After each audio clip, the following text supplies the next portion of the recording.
आपल्या भारतीय संस्कृतीमध्ये प्रत्येक सणामागे एक सुंदर असा संदेश दडलेला असतो.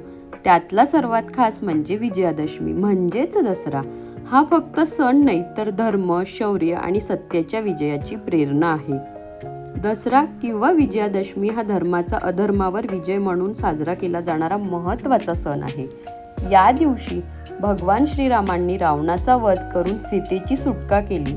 तसेच देवी दुर्गा मातेनं 9 दिवसांच्या युद्धानंतर महिषासुराचा नाश केला.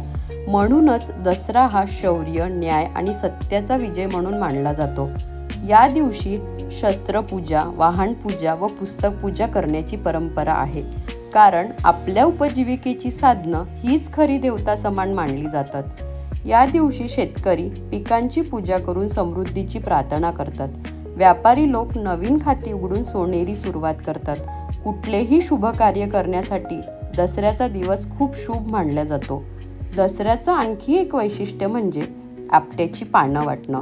सोन्यासारखी दिसणारी ही पानं शुभ मानली जातात.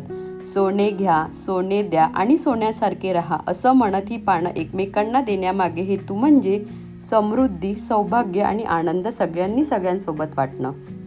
म्हणूनच दसरा आपल्याला नेहमीच शिकवतो, कितीही संकट आली तरी शेवटी विजय हा सत्याचाच होतो.